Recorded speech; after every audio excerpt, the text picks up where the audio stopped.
Mesdames et messieurs, bonsoir et bienvenue dans cette édition d'information au sommaire. Fin de cabale pour Baye Modou Fall alias Boy Djiné. Il a été interpellé ce matin à Tambacounda par la gendarmerie. Boy Djiné se trouvait à bord d'un véhicule particulier avant d'être intercepté à la suite d'une course-poursuite. Vous entendrez les précisions du colonel David Mané, commandant de la Légion de gendarmerie Est et l'entame de ce journal.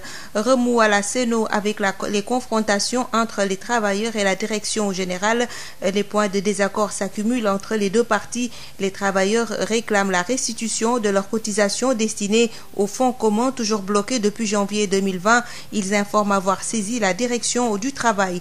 À l'université Iba Der Thiam de Thiès, étudiants, enseignants ainsi que le personnel ont décrété 48 heures de grève, un mot d'ordre pour exiger l'achèvement des chantiers. Les étudiants craignent une année blanche à 2 mois de la fermeture des universités. Ils n'ont toujours pas encore débuté les cours. Retour annoncé de l'ex-président Laurent Gbagbo en Côte d'Ivoire. Le gouvernement fait face à un dilemme entre les manifestations et les déclarations d'hostilité. À suivre également le sport et l'économie pour compléter cette édition mise en onde par Hassan Choun. Marie-Rosalie Ndiaye. Le prisonnier fugitif Baye Modou Fall alias Boy Djiné a été arrêté ce matin à Tambacounda par les éléments de la gendarmerie territoriale, plus particulièrement à Missirah. Boy Djiné s'était évadé de prison dimanche passé. Nous écoutons le colonel David Mané, commandant de la Légion de gendarmerie Est, au micro de Boubacar Tamba. Ce matin, vers 9h30, j'ai reçu un appel téléphonique du général de corps d'armée au commandant de la gendarmerie nationale, m'informant que le nommé Baye Modou Fall alias Boy Djiné serait dans la région de Tambacounda. Il nous a donné des renseignements plus précis faisant état de la présence de Modou Djiné sur un des 2 axes. La RN numéro 7, c'est la route Tamba-Kédougou, et probablement la RN aussi numéro 1 entre Tamba et Kidira. Et qui serait à bord d'un véhicule particulier, et qui serait précédé d'une moto T-Max. Voilà. Donc, quand on a fait les recoupements avec nos patrouilles routières qui sont sur l'axe, effectivement, il y a une patrouille qui dit avoir aperçu une moto T-Max. Donc, aussitôt, ils se sont mis à la poursuite de la moto et ils ont trouvé la moto à l'entrée de Missirah en train de prendre du carburant.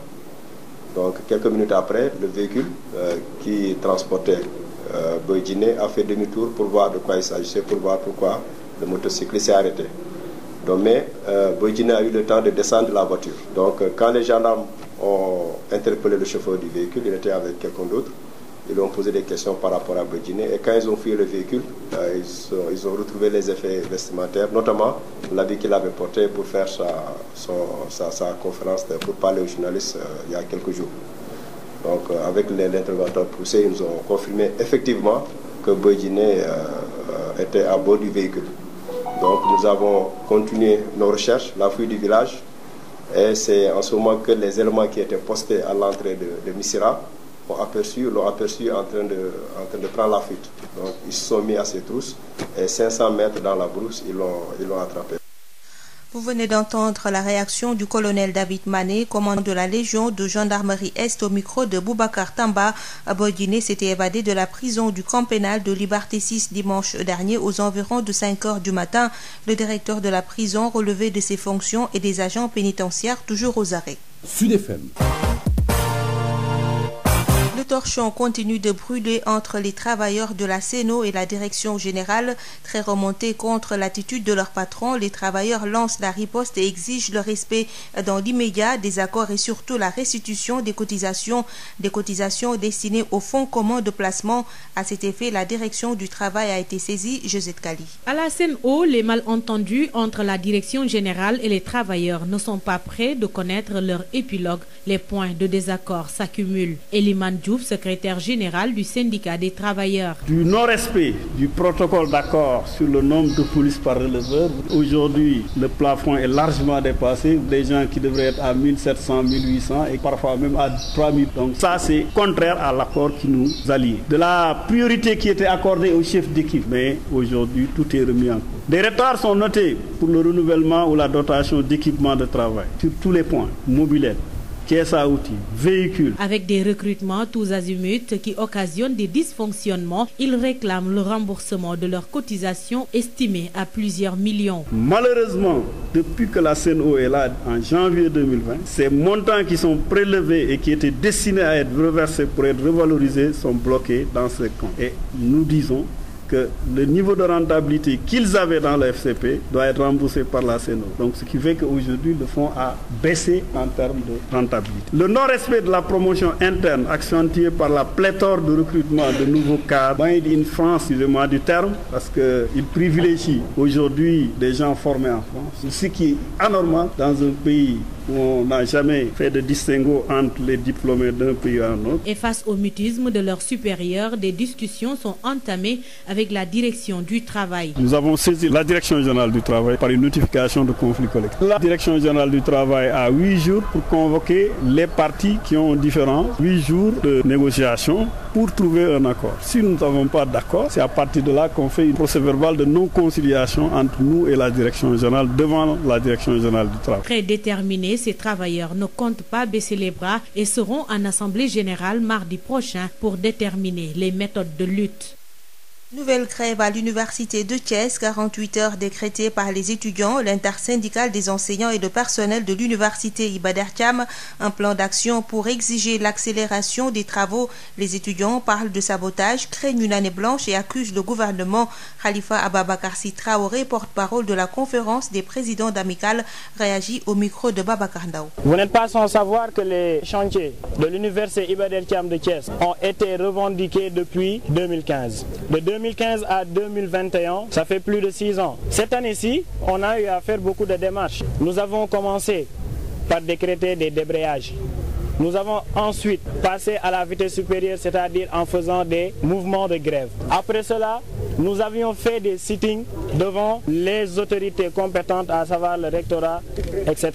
Après quoi, nous avons, durant le mois de Ramadan, fait une marche de Thiès à Diamniadio, ce qui était vraiment difficile et déplorable pour des étudiants qui ne réclament qu'étudier. Vous êtes dans une université, pas dans un lycée. Et je pense que les constructions d'un lycée ou bien d'une université ne se construisent pas que par 6 ouvriers ou 7 ouvriers ou au maximum 30 ouvriers.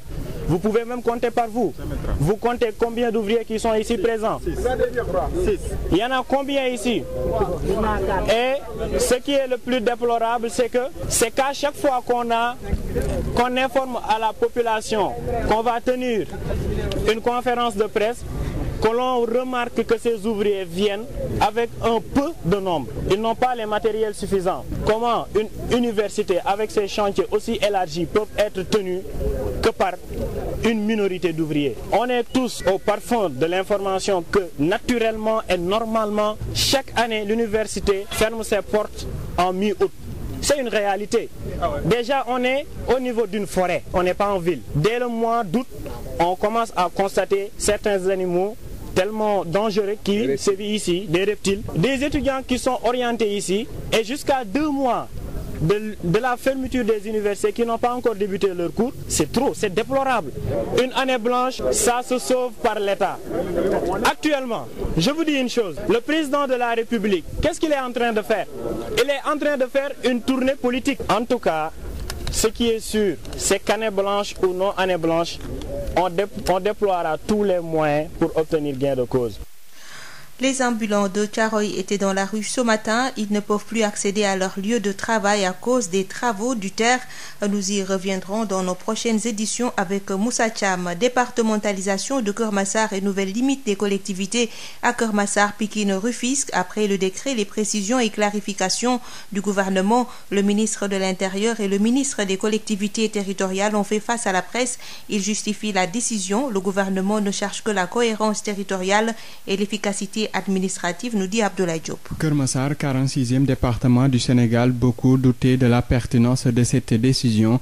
Le ministre de l'Intérieur et de la Sécurité publique n'est pas du même avis et avance ses raisons. Antoine Félix Diome. Le découpage administratif, en sus de la cohérence territoriale qu'il poursuit, répond à un rapprochement du lieu de décision et de coordination aux différentes populations concernées. Quand vous avez un sous-préfet dans une localité, c'est différent d'une situation dans laquelle vous n'en avez pas. Les populations ne verront plus leurs préoccupations prises en charge à partir du département de Pikine. Sur les changements concernant la carte électorale avec la départementalisation de Keur Massar, le ministre rassure. Je voudrais vous rassurer que sur cette question, d'abord, il y a un dialogue politique dans le cadre duquel beaucoup de questions sont évoquées. Parmi celles-ci, il y en a qui ont fait l'objet de consensus, qui doivent faire l'objet d'une introduction après rédaction dans le code électoral. Mais dans tous les cas, il y a un droit qui s'attache à la qualité d'électeur et qui va être respecté, quelle que soit la situation.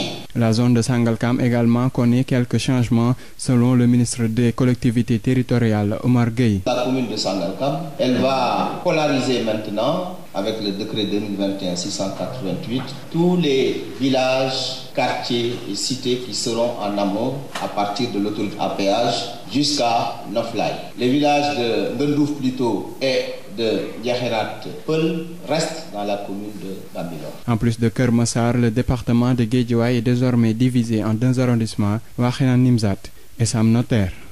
Après la signature du décret faisant de Keur Massar un département, il faut mettre en place le service administratif.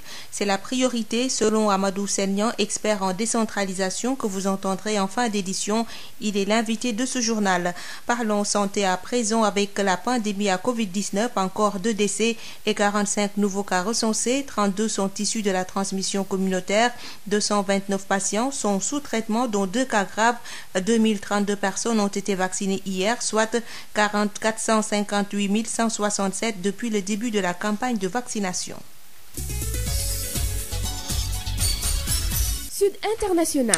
En Côte d'Ivoire, le gouvernement est face à un dilemme depuis l'annonce du retour de Laurent Gbagbo fixé au 17 juin prochain. Quel choix fera-t-il entre la parole donnée d'Alassane Ouattara le 7 avril dernier, donnant libre cours à l'ancien président ivoirien de rentrer au pays quand il le souhaite, et le mouvement de contestation annoncé par Isiaka Diaby, le président des victimes de la crise post-électorale, ainsi que la déclaration d'Adama Bictogo, le directeur exécutif de RHDP, exigeant un retour en catimini de Laurent Gbagbo. Une situation conflictuelle qui met le gouvernement face à ses responsabilités. Les explications de notre correspondant à Abidjan, Justin Assalé. Laurent Gbagbo est libre de rentrer en Côte d'Ivoire quand il le souhaite.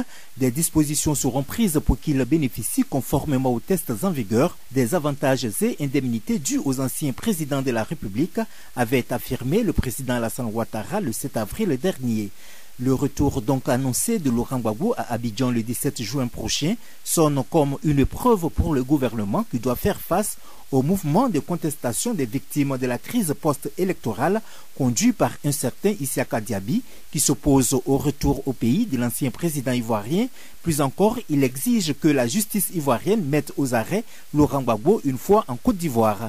Récemment, Adama Bictogo, le directeur exécutif du RHDP, le parti du président Alassane Ouattara et vice-président de l'Assemblée nationale, lors d'un point de presse, affirmait qu'il n'y aura pas d'accueil populaire pour Laurent Gbagbo et qu'il serait préférable qu'il rentre en catimini s'il ne veut pas voir des manifestations de deuil des partisans du parti au pouvoir.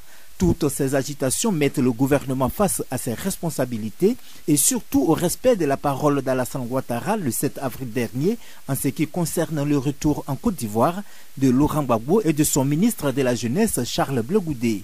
En attendant la date du 17 juin, le gouvernement, par la voix du ministre de la Réconciliation Bertin Konakwadio, dit poursuivre les discussions avec le parti de Laurent Gbagbo sur les modalités de son retour. Justin Assalé, Abidjan, pour Sud FM. En Guinée, un opposant détenu dans la plus grande prison du pays a tenté de se suicider en s'aspergeant d'eau chaude. Emprisonné depuis septembre 2020, son jugement, Ismaël Condé, cadre du principal parti d'opposition guinéenne, voulait mettre fin à ses jours pour protester contre son transfert dans une cellule où sont détenus des bandits de grand chemin, confie son avocat. Les précisions de notre correspondant à Conakry, Amadou Ribari. Ismaël Condé, vice-maire de Matam, une des plus grandes communes de la capitale, fait partie des opposants arrêtés et conduits en prison le lendemain de l'élection présidentielle du 18 octobre 2020 qui a abouti à la réélection d'Alpha Condé pour un 3e mandat. Selon l'avocat de l'opposant qui a confirmé l'information, des gardes pénitentiaires ont tenté avec force ce mercredi d'amener l'opposant dans une cellule dans laquelle se trouvent des bandits de grand chemin condamnés à de lourdes peines, même à des peines de mort, confie Maître Salifou Béavogui. Ce cadre de l'Union des forces démocratiques de Guinée, principal parti de l'opposition, se serait donc opposé à son transfert et a tenté de se suicider en s'aspergeant de l'eau chaude. Pour Maître Béavogui, Ismaël Condé ainsi que tous les détenus politiques sont victimes de harcèlement et de torture morale et physique en prison où ils croupissent depuis plus de 9 mois sans jugement. L'opposant grièvement blessé a été placé sous soins intensifs au service des urgences dans un hôpital public de la capitale.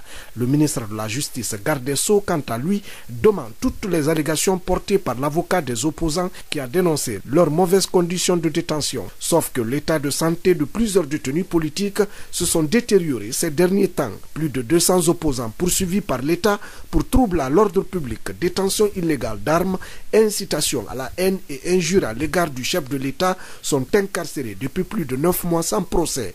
Plusieurs ONG internationales de défense des droits de l'homme ont dénoncé des arrestations arbitraires et exigent la libération sans condition de tous les détenus politiques. Amadou Ribari, depuis Conakry, pour Sud FM. Washington a annoncé ce jeudi que 75% des 80 millions de doses de vaccins anti-Covid promises par les États-Unis à des pays étrangers seraient distribuées via le dispositif de partage COVAX. Aujourd'hui, le gouvernement annonce le cadre pour le partage de ces 80 millions de doses américaines à travers le monde, a déclaré la Maison-Blanche dans un communiqué. Au moins les 3/4 des doses données seront partagées via COVAX, a-t-il ajouté. Washington a également détaillé les pays auxquels les premières 25 millions de doses seront données.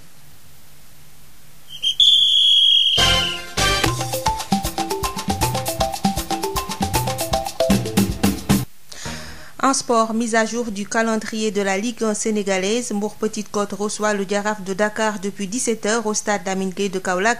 Mamadou Camara, vous êtes en direct, bonsoir. Oui, bien sûr, on joue juste 3 minutes après cette seconde mi-temps. Il faut signaler que c'est Mbour Petite Côte qui mène devant le Jaraaf de Dakar ici par 1-0. But inscrit depuis la 47e minute, c'est-à-dire 2 minutes après les Oranges. Sur penalty que l'arbitre de la partie, le Caprinois Abdou Khadir Padiane, n'a pas hésité à désigner le point fatidique parce que Pape Amadou Touré, le défenseur central du Jaraaf, a coché un des attaquants de Mbour Petite Côte. Il s'agit bien sûr de Abdoulaye Gueye. Le penalty sera tiré et transformé par Abdoulaye Gueye qui a battu le portier dakarois Cheblo Ndiaye. Donc, c'est le Jaraaf qui est mené ici au stade du président Lamine Gueye de Kaolack depuis la 47e minute. Je rappelle que le but de Mbour Petite Côte a été inscrit par Abdoulaye Sy sur penalty. Disons que c'est un match qui est très ouvert, un match très tactique. De part et d'autre, les équipes se cherchent, mais nous assisterons certainement à une fin de match très palpitante parce que chacune des équipes n'a pas fait tout pour effectivement faire le maximum pour effectivement gagner cette rencontre. Et entre-temps, les deux entraîneurs ont opéré à des changements. Donc, une fin de match qui sera très palpitante, comme je le disais tantôt. Mais retenons tout simplement que c'est Mbour Petite Côte qui mène ici devant le Jaraaf de Dakar par 1-0, but inscrit sur penalty à la 47e minute par Abdoulaye Sy sur penalty. Merci beaucoup Mamadou Camara. Match en retard des 13e et 14e journées de la Ligue 1. Depuis 17h, AS Pikine reçoit Teungueth FC au stade Alassane Djigo pour boucler la 13e journée. Le ministre des Sports, Matar Ba, procède à la cérémonie officielle de remise du drapeau national aux Lions du handball en partance pour la Coupe d'Afrique des Nations seniors dames à Yaoundé demain à partir de 10h au cabinet du ministère. L'équipe nationale de handball, vice-championne d'Afrique, partage le groupe A avec la Tunisie, la Guinée-Conakry et le Madagascar. La compétition est prévue du 10 au 20 juin 2021 au Palais polyvalent des sports de Yaoundé. Après la remise du drapeau, le ministre des Sports reçoit la délégation sénégalaise de retour des champions de la zone 2 de la Confédération africaine d'athlétisme à Kaduna, au Nigeria, où elle s'est classée 3e derrière le Nigeria et le Burkina Faso avec 40 médailles dont 11 en or, 17 en argent et 12 en bronze. Marche pacifique du collectif des jeunes de la Médina ce vendredi. C'est pour dénoncer la privatisation du terrain du Jaraaf et appeler à la sauvegarde des intérêts du quartier. La marche partira de la mosquée omarienne pour emprunter la rue 6 et continuer vers la rue 31 avec comme point de chute la maison de la culture d'Outasek. Cette marche du collectif des jeunes de la Médina est prévue donc demain à partir de 15h. Sud FM, l'invité du jour. Notre invité, c'est Amadou Senian, expert en décentralisation, qui s'entretient avec El Hadj Malick Ndiaye. Nous sommes avec Amadou Senian. Bonjour. Bonjour Malick.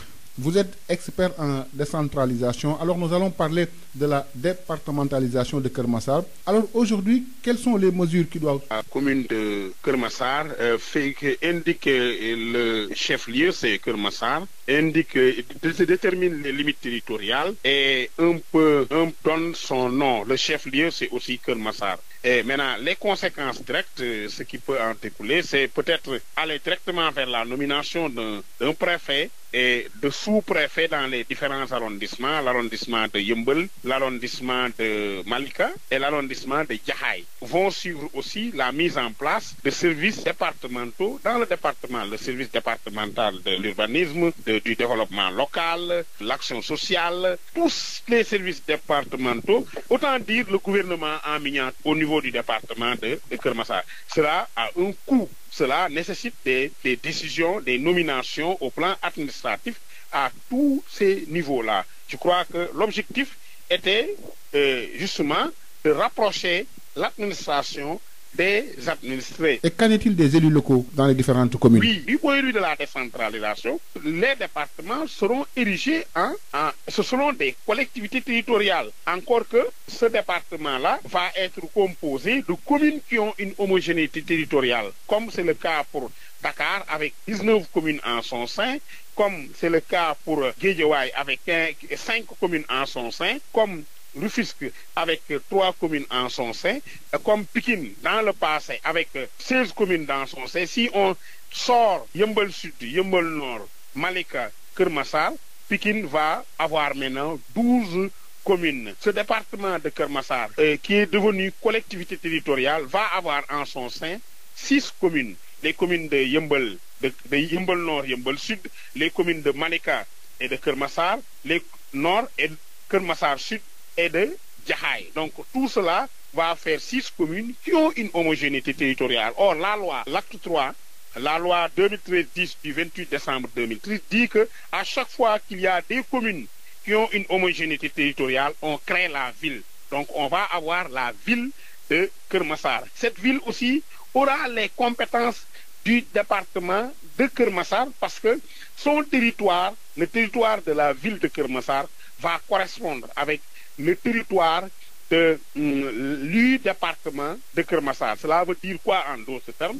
Qu'on n'aura pas comme collectivité territoriale le département de Keur Massar, mais on aura la ville de Keur Massar, comme c'est le cas pour Dakar, pour Pikine, pour Guédiawaye, parce que dans ces 3 villes-là, les limites territoriales de ces villes-là correspondent aux limites territoriales de leur département respectif. Tout cela doit être préparé, acté en vue des élections à venir. Pourquoi à Dakar alors qu'il y a des incohérences un peu partout au Sénégal? Cela me pose problème. L'un des objectifs de l'acte 3 était de corriger les incohérences territoriales. Nous avons vu que le décret en question parle de Sangalkam et de Bambilor. Oui, dans cette zone, il y a eu des incohérences territoriales découlant du découpage de 2011. Cela est vrai. Corriger cela est aussi acceptable. Mais des incohérences, il y en a partout au Sénégal. Il y en a à Malicounda. On peut multiplier les exemples en Casamance, dans le Kolda, dans le Ndiombato, entre Betenti et Toubacouta. On peut multiplier les exemples dans le Fouta, au niveau de Linguère, dans le Ndoukoumane. Partout au Sénégal, nous avons des incohérences territoriales. Vouloir corriger celle du fief du ministre en charge des collectivités territoriales pose problème. Alors, la toute dernière question est relative à cette décision justement qui intervient au moment où la date des locales a été fixée. Deux soucis se posent. D'abord, la proximité avec les locales et l'approche trop sectaire qui ne se limite qu'à qu'au niveau de la région de Dakar et par rapport aux incohérences territoriales, qu'au niveau du fief du ministre. Cela nous pose problème.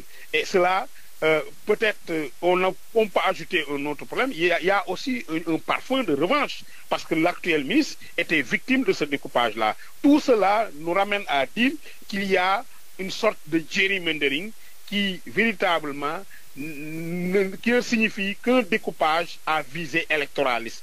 On est à 234 jours des élections. Donc, entreprendre une réforme aussi importante, avec des conséquences aussi importantes sur la carte électorale, sur les cartes d'électeurs, cela pose aussi problème. Amadou Semnia, je vous remercie. Ouais, merci Malik. Je rappelle que vous êtes expert en décentralisation. Nous accueillons à présent Rapsa Elimanouane pour la dernière partie de ce journal. La B6, Banque internationale pour le commerce et l'industrie du Sénégal. La B6, la banque d'un monde qui change, vous offre le journal de l'économie. Mohamedou Lamine Baké, bonjour. Bonjour, Absa. Vous êtes le président directeur général et fondateur de l'Institut africain de finance islamique. Dakar abrite à partir du lundi le 6e forum international sur la finance islamique de l'Afrique de l'Ouest, sur le thème Malaisie, Afrique de l'Ouest, bâtir le pont de l'économie islamique. Pourquoi le choix d'un tel thème? C'est un forum qui boucle 10 ans de forum, parce qu'on a commencé le premier forum en 2010 et on le fait tous les 2 ans. Donc ici, c'est la 6e édition. Dans les précédents forums, on a beaucoup parlé de finance islamique, d'assurance islamique, de marché des capitaux et beaucoup d'autres choses. Et on s'est dit cette année, il faut innover, élargir le champ de la finance islamique au concept de l'industrie de l'économie islamique, dans lequel la Malaisie est l'un des pays les plus développés au monde. Donc il s'agit d'essayer de transférer l'expertise de plus d'une trentaine d'années de la Malaisie dans ce secteur au Sénégal et en Afrique de l'Ouest à travers des ateliers comme le business halal, la fintech islamique et ce qu'on appelle le WAC. Voilà, c'est des forums de 2 jours. Il y aura une cérémonie officielle présidée par le président de la République ou son ministre des Finances et du Budget, M. Abdoulaye Daouda Diallo. Il y aura aussi 3 ateliers que je viens de citer.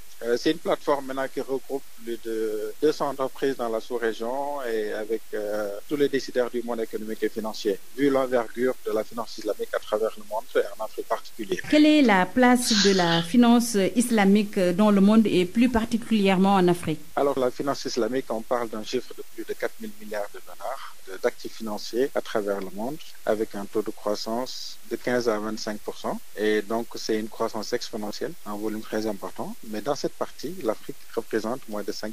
Et malgré que toutes les études ont montré qu'au niveau de la demande en produits financiers islamiques, elle est plus forte chez nous qu'ailleurs, qu'on a des populations de plus de 90% de population musulmane, qu'on a aussi une approche du haut, ça veut dire que ce qu'on appelle le soukouk, ou instrument des obligations qui ont un caractère islamique, ça veut dire que c'est des obligations qui obéissent aux normes de la charia. C'est des instruments qu'on utilise en Afrique pour financer des soukouk, financer des infrastructures. Donc tout ça montre que notre sous-région, en particulier notre pays, est un potentiel Eldorado pour accueillir les financements islamiques. Alors je pense que c'est la raison pour laquelle l'Institut africain de finance islamique que je dirige essaie d'innover depuis 2010 pour développer l'industrie financière islamique en Afrique, en partenariat avec la Banque islamique de développement qui nous soutient très ardemment depuis la première année et le gouvernement du Sénégal aussi. Merci Mohamedou Lamine Baké. Je rappelle que vous êtes président directeur général et fondateur de l'Institut africain de finance islamique. Merci beaucoup. Le journal de l'économie, c'est fini. Merci de votre fidélité. La B6, Banque internationale pour le commerce et l'industrie du Sénégal. La B6, la banque d'un monde qui change, vous offre le journal de l'économie.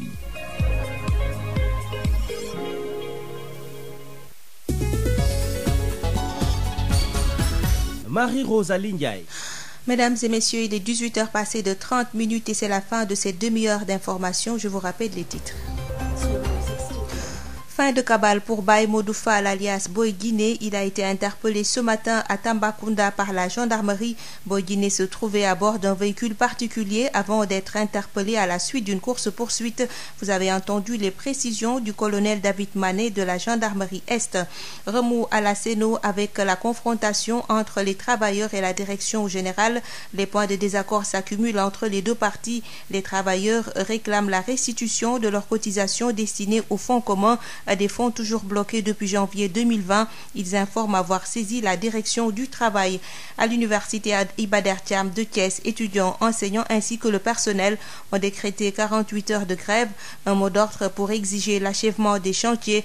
Les étudiants craignent une année blanche. À 2 mois de la fermeture des universités, ils n'ont toujours pas encore débuté les cours. Retour annoncé de l'ex-président Laurent Gbagbo en Côte d'Ivoire. Le gouvernement fait face à un dilemme entre les manifestations et les déclarations d'hostilité. Le sport et l'économie ont complété cette édition mise en onde par Hassan Thioune. Merci de nous avoir suivis. Tout de suite, la chronique Sud Nutrition.